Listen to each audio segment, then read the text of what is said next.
Good morning, everybody. Nice to see everybody out this nice sunny morning. Well, we've had about every kind of weather there is in the last week, haven't we? I'm not taking credit for any of it. I had a serious talk with Mark. He's agreed to stop praying for snow. Well, and Charles has made me sign into a new agreement too, so I don't know how this is going to work out. But didn't March come in like a lamb? Kinda? Kinda? Did it come in like a lion? Good. And that means it's going out like a lamb. It's funny, one day you're wearing shorts and t-shirt, and the next day you're back in a park in a toboggan. So. All right, anyway, it's nice to be here this morning. Let's go ahead before we start Sunday school class and go to prayer. We'll start on this side. Anybody have a spoken request? Go ahead. Okay, Paul? Remember Linda this morning, she's not feeling well, she got a cold, cough, and again. Remember her sister-in-law, Montana, having cancer, and Danny Red, he's feeling a ton better. Remember our family. Okay. And Mark, praise report, Amanda and Tommy are both doing well. Still remember my mom, she goes back to the doctor next Friday, and then remember Dr. Pfizer, he'll be starting treatment tomorrow. Okay. All right. Ruby, did I see your hand? Yeah, remember me and my family. Okay. Mike? My family, and then I have a brother-in-law that's going through cancer right now, and my mom is having a lot of problems. Okay. Jamie? Remember all our family and, Dad is traveling and, my daughter will be traveling this week too, so. All right. Remember my friend Norville, remember her and, also remember her, she asked you to remember her son Gary.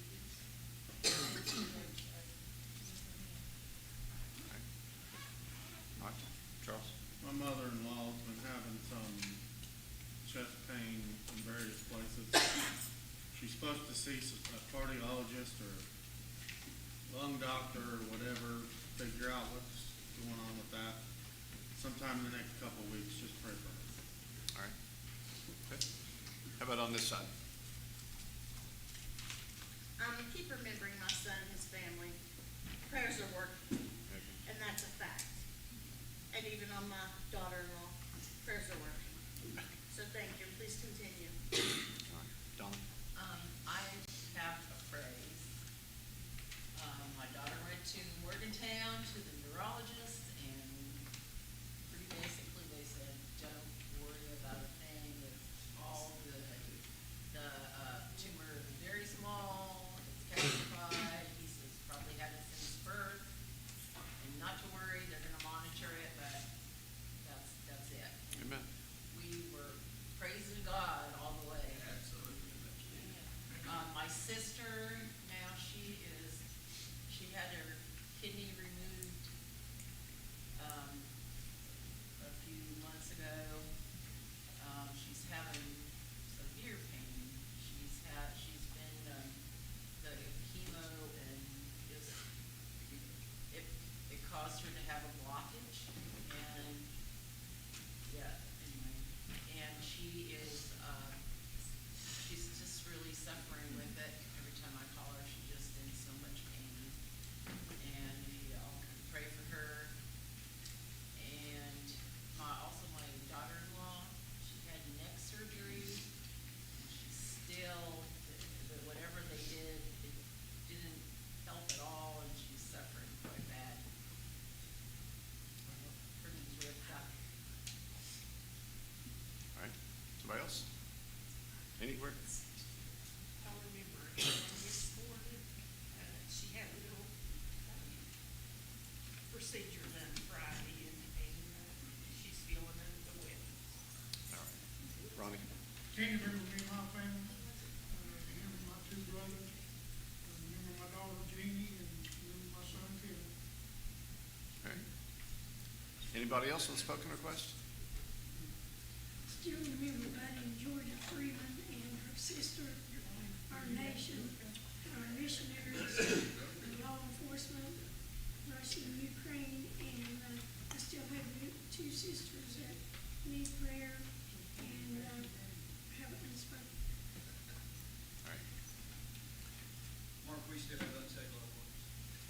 We tried to wait on you guys, Mason, but hey. Hey, you know what the problem Give was? it, Damon. I thought maybe Dina drove you guys. No, the parking lot's full, which is a good thing. I don't know where people are gonna park for church service though, but it's good. That's right. All right, I'm sure everyone has unspoken requests. Let's all stand if you would, please. Tim, do you mind leading this morning? Heavenly Father, we just thank you for leading us before we stand now. Just ask for allowing us to lift up the name of your Son, Jesus. Father, we are just, as always, ask for your forgiveness where we failed you and others so often. We just pray that you would bless the service this morning. The prayer requests that have gone up, not just in this class, but all of the others that are going on as well. We just ask that you would think pleasing to you and bring us glory to your name. Everything is we do is in accordance with your holy word. Love us. Ask all these things in the name of your Son, Jesus.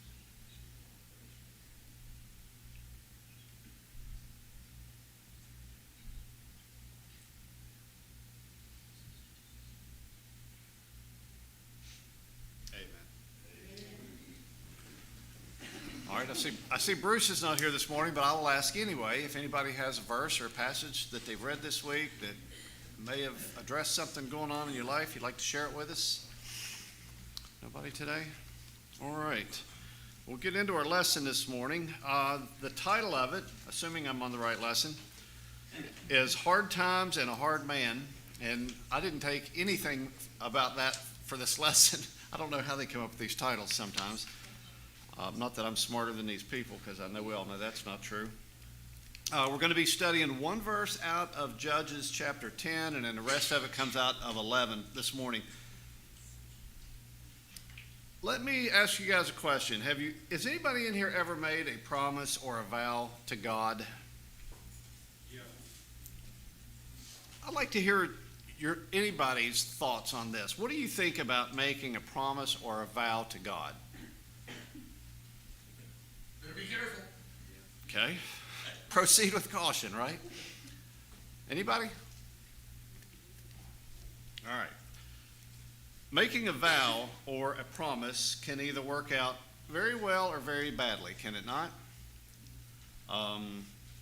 And what does the outcome of that depend on? Whether you keep it or not, right? It's pretty simple. We make promises a lot, don't we? We may not just come right out and say, I promise or I vow to do this, but when you tell somebody something you're going to do, intend to do, whatever, that's a promise, right? You know, our kids like to, you tell your kids, hey, I need you to clean up your room, blah, blah. Well, did you do it? I didn't promise. You know, you ever hear that one? But we make all kinds of promises, and the outcome depends on whether or not we actually keep our word, we keep our promise. We make promises like, I'll help you do this. We tell people that. People in our family, neighbors, friends, whatever. I'll give you a ride here or there, whatever it is, or I will or won't do this or that. All kinds of little promises. All the time when I will or I won't, these things. Those are all promises, right? And I believe that when we make these promises, I like to believe, when we make these promises or make these statements, we actually intend to keep them. Everybody go like this. We do. We don't like to make promises or say something that we know we're not going to keep, because that's a whole different lesson, right?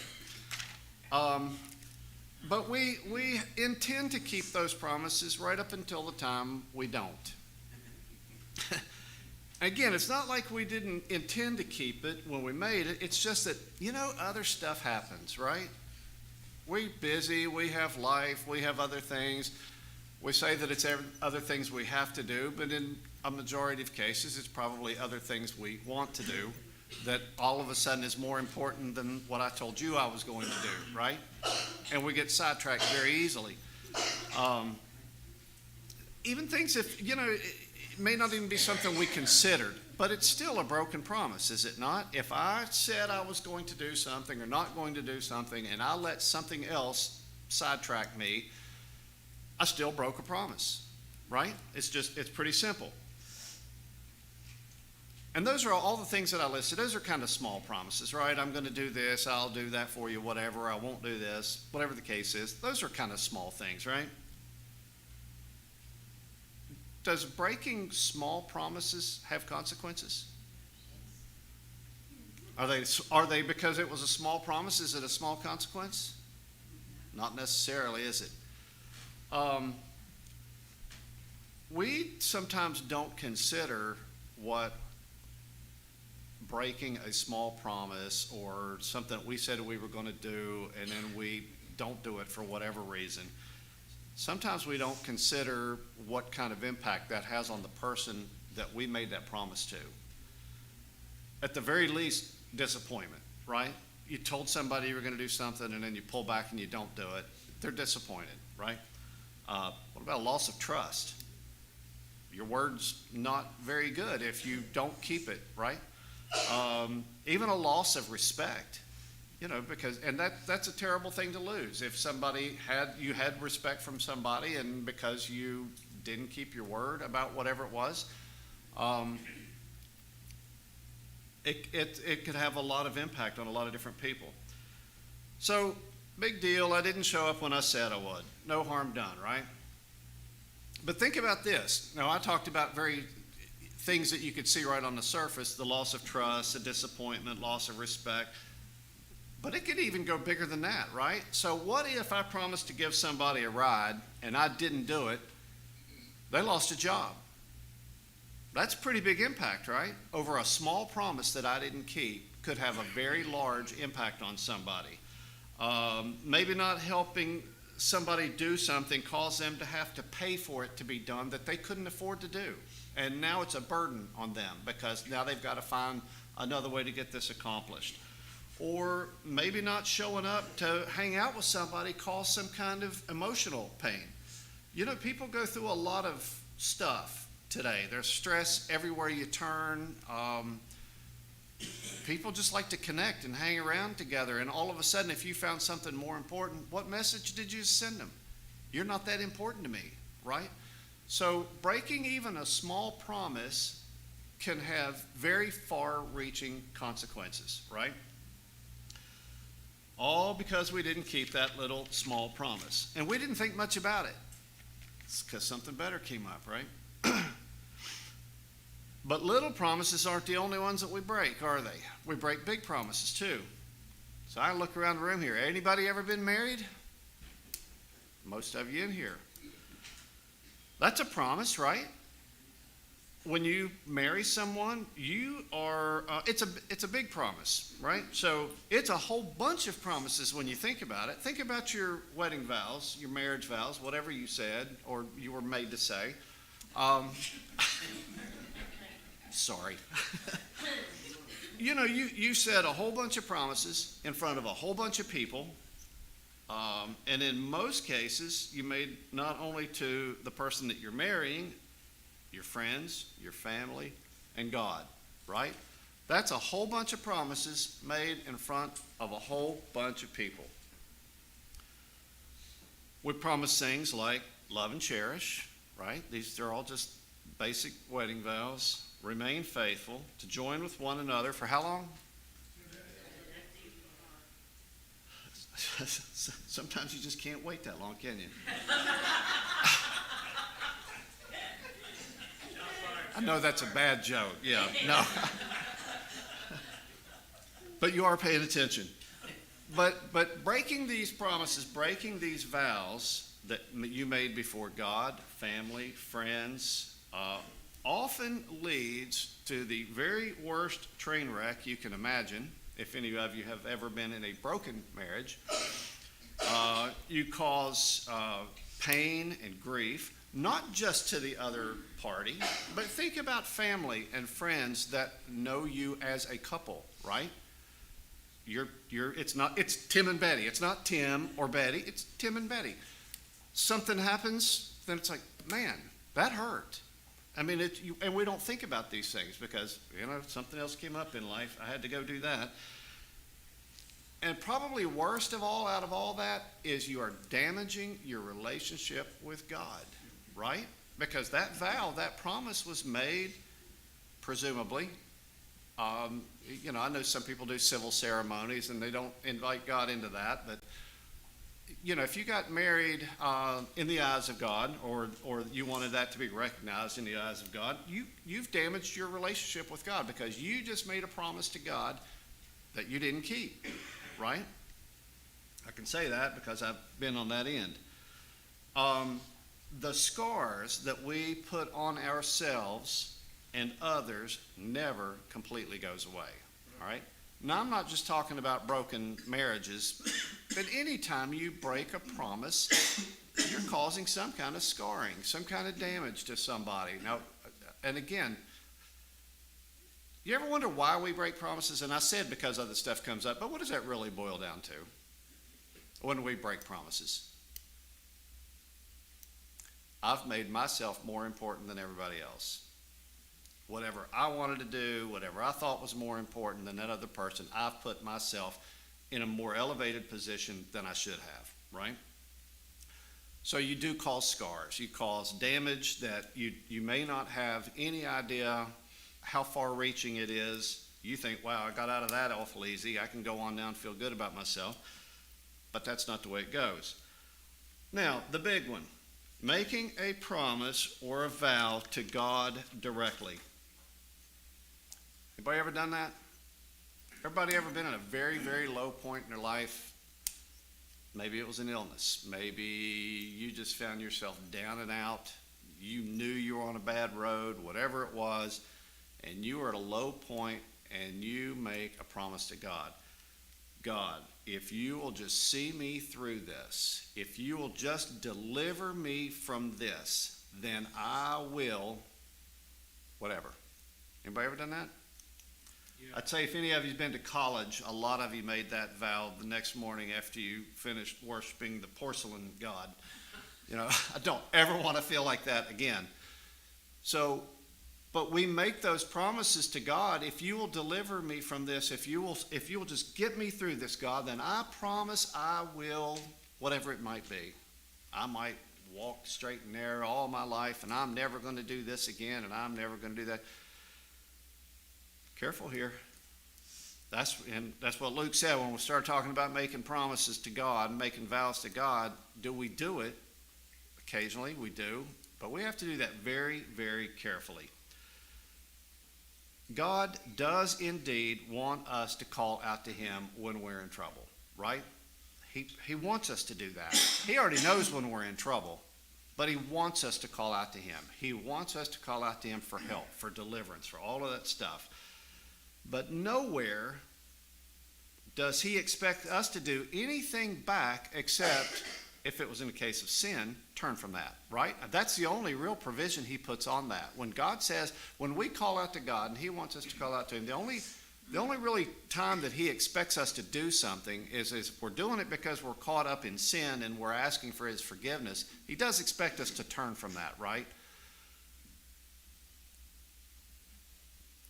In the lesson we have today, we're going to read about a man, and our lesson here calls him a hard man. We're not going to study about his character a whole lot through this discussion, but he made a very serious promise to God. And we're going to find out he really didn't need to make it, and he might have overstepped his bounds just a little bit if you've read this story, okay? The consequences for this promise were dire. Now, I'm not saying he broke his promise or made his vow, because sadly he didn't. But anyway, let's read through this and we'll talk about it. If some of you are not familiar with this story, I don't know that I was when I first started studying this, but we'll talk about this. I'll read the first verse. You guys read after me. We start in Judges chapter 10, verse 17, and then we're going to jump up into 11. It says, "Then the children of Ammon were gathered together and encamped in Gilead. And the children of Israel assembled themselves together and camped in Mizpah. And the Spirit of the Lord came upon Jephthah, and he passed over Gilead, and Manasseh, and passed over Mizpah and Gilead. And from Mizpah to Gilead he passed over to the children of Ammon.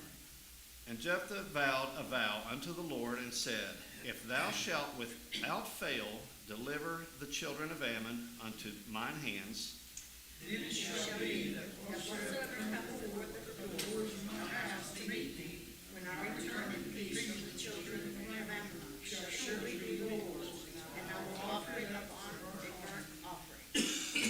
came to Mizpah unto his house, and behold, his daughter came out to meet him with timbrels and with dances. And she was his only child. Beside her he had neither son nor daughter. And it came to pass, when he saw her, that he rent her clothes and said, Alas, my daughter, thou hast brought me very low, and thou art one of them to trouble me. And I have opened my mouth unto the Lord, and I cannot go out. And she said unto him, My father, if thou hast opened thy mouth unto the Lord, do to me according to that which proceedeth out of thy mouth. For so much as the Lord hath taken vengeance for thee of thine enemies, even of the children of Ammon. And she said unto the prophet, Let this thing be done for me. Let me alone 2 months, and I may go up and down upon the mountains, and behold all my entreaty, and I will help. Amen. All right, where this starts out in chapter 10 and verse 17, once again, as we do over and over and over again, we find Israel in a precarious place, and as usual, whose fault is it? Theirs, right? Aren't most of our problems our own fault? So some of the other nations, I'm going to give you a little history, because most of this is what we're studying over these 2 months here, is a whole lot of history on what was going on with Israel.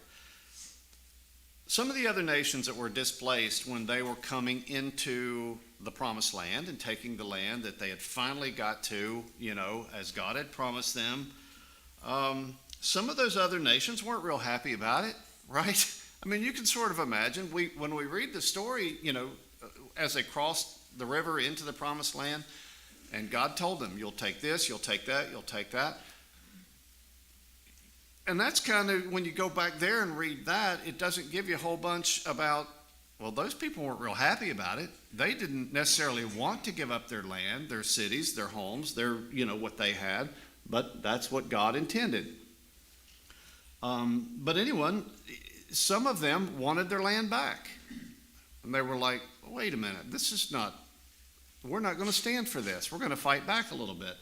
Especially the Ammonites. And we read that name several times throughout the Old Testament, that they were a big enemy of Israel for a long time. So because of the people of Israel, once again, they hit these little happy stages in their lives where God has delivered them, and they're like, oh God, if you'll do this, then we'll never do this again, and they broke their promise. They got right back into idolatry. After, however many years of peace they had, they get right back into idolatry because they let their guard down. They let things happen. So they had gotten involved in all this idolatry, these false gods. God had, right just prior to where we're reading today, God had pulled his hand back from his people again and let them, other nations are pounding on them and they're giving them all kinds of grief. They're just over and over and over again. And we see that throughout Israel's history. And I don't mean to sound like a broken record. I know I've said this 1,000 times probably. We could look at the nation of Israel, and it's a direct reflection of our lives. We see where God comes in, God delivers them. They're up on the mountain, they're coasting along, everything's great. They get very casual with their relationship with God. They let their guard down, they let a little stuff creep in here, creep in there. Before you know it, they're way down in the valley and they're begging for help. And that's where we found them right before this lesson, is they had called out to God, called out to God, called out to God.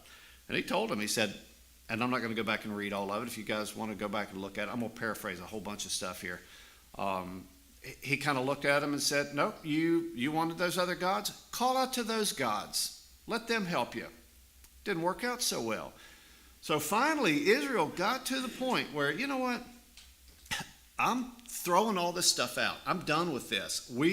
God, we just want your mercy. That's it. They didn't make any promises back.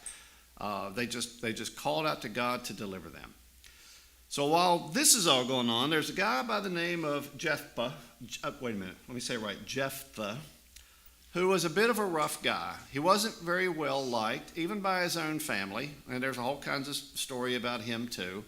where they basically, you know what, you're kind of a wild card. We don't want you even around here. So he was kind of out in exile. But Israel knew, because they're being approached by all these other nations, especially the Ammonites, and they knew that they needed a strong, rough leader to battle that army, the Ammonites. So they reached out to this guy. Hey, and there's a bunch of discourse about this too. Wait, you didn't need me when I was doing this. You didn't want me here. Now all of a sudden you need me. Kind of like we would do. But Israel ended up making a deal with him. They said, you know what, and he kind of bantered back and forth with them, this Jephthah, where if he would lead the armies, they said that he would be the next judge. He was one of the judges that we're studying about for Israel. Not a nice guy, not a perfect guy. But have you noticed how many times in the Bible we see where God uses people that we think, why would he pick that? Sometimes why would you pick me to do this? I can't do that. God knows what he's doing. So anyway, they made an arrangement with this guy, and he's going to lead them in the battle against all these nations that basically want their land back, especially the Ammonites. And in this verse, in verse 17 that we looked at here, this very first verse, we see both sides are basically poised for battle, right? It says the children of Ammon were gathered together and were encamped in Gilead, and the children of Israel assembled themselves together and encamped at Mizpah.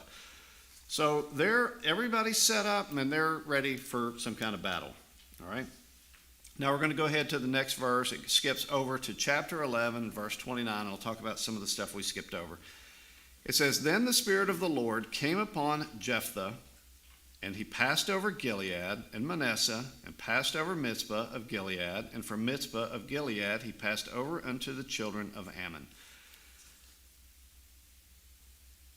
All right, so in all the verses that we skipped over, there was all these negotiations between Israel and Jephthah, and the beginning of his campaign against the various other peoples that wanted to fight. Because to them it was like, okay, if the Ammonites are going to step up, we're going to get in on this too. So smaller nations that are all kind of raised up against Israel because of all this stuff taking over the land, they didn't like it. So we see that he's beginning of his war campaign against all these various other people, and then finally this final battle with the Ammonites. And what do we see passing over all of this? So think about that a minute. The Spirit of the Lord is passing over, seeing all this, involved in all this, part of all this, in all these various places. Why do you think that's important that we see that here? Anybody? You know, we think about times like that. This is a bad time. I would call that a bad time. If you're getting ready to go to war, you don't know if you're going to win, you're going to lose, you're going to die that day, you're going to live that day. Don't we sometimes feel like, well, God's mad at us, so he must be gone? That's not the case, is it? Here's the Spirit of God. He's not real happy with Israel at this point. They have not been doing well with him. But he's also passing over the enemy too. God is always watching. God always knows what's going on. And God is always in control of everything. We forget that so easily.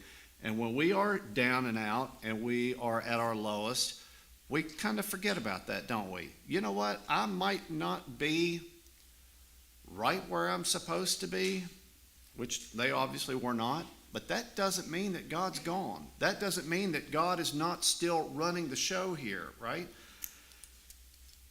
So we see the Holy Spirit, God's Spirit, Spirit of God is watching out over all this, passing among all of these people.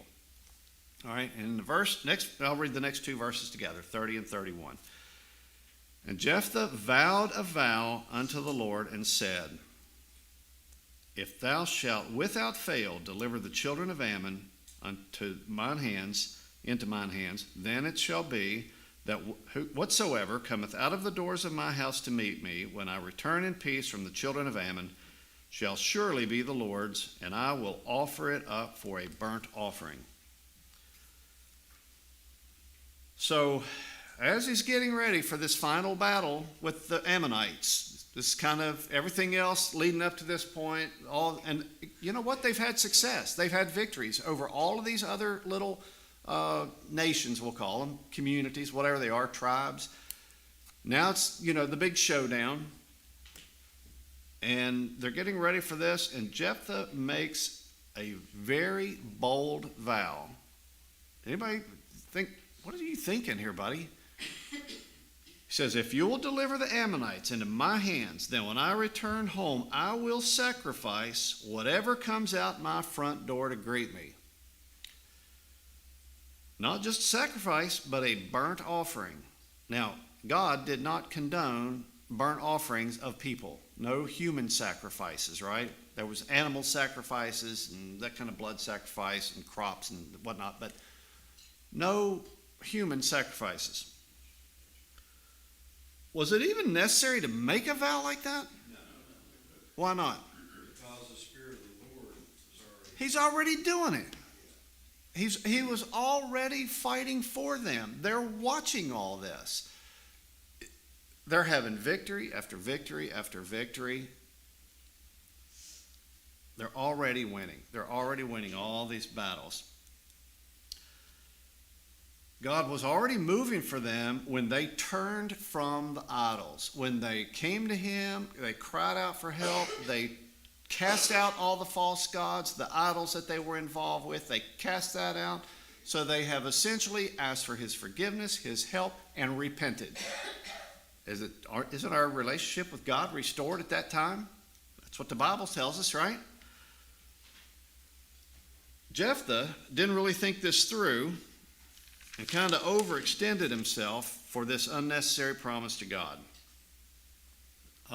If we go back and we skip over another couple of verses, verse 32 and 33 here, but we read in those couple of verses that he was indeed victorious, conquering 20 cities and slaughtering the Ammonites as well as others that were aiding them. They were victorious. They would have been victorious without that promise, right? So now you would think this guy, he's on cloud nine, right? He did what he did. He did what he negotiated to do. He contracted to do with the Israel, delivered them from these enemies, fought back. They conquered all these enemies. Now they've got nobody else to fight. They're all happy. And the harsh reality of the vow that he made hits home as soon as he gets home, right? So in verses 34 and 35, it says, And Jephthah came to Mizpah unto his house, and behold, his daughter came out to meet him with timbrels and with dances, and she was his only child. Beside her he had neither son nor daughter. And it came to pass when he saw her that he rent his clothes and said, Alas, my daughter, thou hast brought me very low, and thou art one of them that trouble me. So it's all her fault, right? For I have opened my mouth unto the Lord, and I cannot go back. So he made a promise. He's got to pay up, but it's her fault. His only child, right? So on his return to his home, he is greeted by his very own daughter, his only child, coming out the door to see her father. And when he saw her, he knew he messed up. What's funny to me is we don't have any indication that he knew he messed up until he gets home and sees the daughter coming. I'm just wondering, if he knew this was his only daughter, who was he willing to sacrifice when he got home? Who did he think was coming out of the door when he made that promise? Because somebody was on the chopping block. We might go back to that whole marriage vow thing, you know, when you break, I don't know, I'm just saying. Could be one of those ID Network episodes. So, you know, he saw her and he knows he has messed up. I promised God that whatever comes out of my front door will be offered up. It must be the Lord's, and I'm going to offer it up as a burnt sacrifice, a burnt offering unto God. And here comes his beautiful daughter, dance. I'm sure she's doing the victory dance for her dad. Says she came out with timbrels and dances, and she's happy to see her dad. He's victorious in battle. Far as I can tell, she is the only person in the world that actually liked this guy at this point. You know, it doesn't paint a very pretty picture of him through here. So anyway, he is now realizing that he has made this vow to God. He's got a choice to make here, doesn't he? I can either keep my promise to God, or I'm going to break my promise to God. So he sees her, he's filled with despair, he tears his clothes, he openly said, of course, you know, he casts the blame on her. You know, you've brought me low here, you're bothering me here. But he admits to her, I've opened my mouth to God and now I can't take it back. What would you do? You going to keep your promise to God, or are you going to take it back? Anyway, I still can't help but think, who was he going to sacrifice? Who did he think it was going to be okay to get rid of? You know, Mark, there is, verse 31, it says, then it shall be, it says that Whatsoever, yeah. maybe he was hoping on his cat or his dog or something like that. I've wondered that same thing myself too. Maybe he thought there wasn't nobody coming to meet. Yeah, because you said nobody liked it. Maybe Yeah, I mean, he was not a... one of his kids didn't like it. So, in the next couple of verses, in verse 30, so he knows. I think that we could see where he's at right now. He knows that he made this promise to God. God certainly kept up his end of the bargain, right? Not that it was a bargain or a deal. There was no deal with God. God was already he was already looking over his people as this man had made this vow, this promise.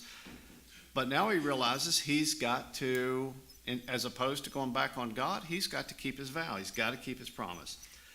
Now his daughter, talking about a person with some character here, in verse 36, she says, it says, and she said unto him, my father, if thou hast opened thy mouth unto the Lord, do to me according to that which hath proceeded out of thy mouth. For as much as the Lord hath taken vengeance for thee of thine enemies, even of the children of Ammon. And she said unto her father, let this thing be done for me. Let me alone for 2 months, that I may go up and down the mountains and bewail my virginity, I and my fellows. So where he was a rough kind of guy, you know, more warlike, and everybody was, apparently, I think they were afraid of him, a lot of them. He had a reputation, but apparently his daughter was kind of exact opposite kind of person. She was a person of great character. She told her dad, look, whatever promise you made to God, you've got to fulfill it. That he needed to keep it. Boy, we need reminded of that sometimes, don't we? Don't you wish you had somebody sometimes maybe kind of following you around a little? But Mark, you said, you promised. So that's kind of what she did. She was that voice that said, you know what, Dad, you promised God. You can't go back on this. You have to do what you said. All she asked was for him to allow her 2 months to move about freely, and you know, she's a young lady here and spend time with her friends, but she wanted 2 months. Now, did anybody read ahead on this story? Anybody familiar with this passage?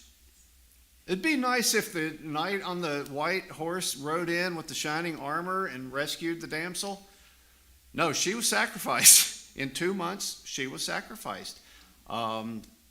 This guy, for all of his faults, and I would say this is another one, kept his word to God, and he sacrificed his daughter as he said he would. All of this passage here, what we've just read and studied here, should make us extremely cautious about making promises to God. It should also make us consider how we treat promises that we make to one another. If you make a promise, whether it's to family, friends, brothers, sisters, whatever, we should keep it, or we shouldn't make it, right? If you go look in Ecclesiastes 5:5, I think everybody knows this passage, this verse. It is better not to vow than to make a vow and not fulfill it. He did fulfill his vow, but it came at a terrible cost, and he paid that price. Anytime we're making a promise to God, it ought to be something that we know we can and will fulfill. All right, I'm done, guys. I hope y'all got something out of it this morning. Hey, Mark. Yes, sir. There was one, I always like these practical applications, and I thought it was pretty neat. I have not killed any wives. What God gives, no enemy has the power to take from us. Defeat only comes when we surrender. That's pretty. I like that. Also, Mark, Yeah. I think too in this, I kind of picked up something. He was a hard man, like the title said, and he didn't obey the Spirit. Sometimes we think we have the right plan. Oh, yeah.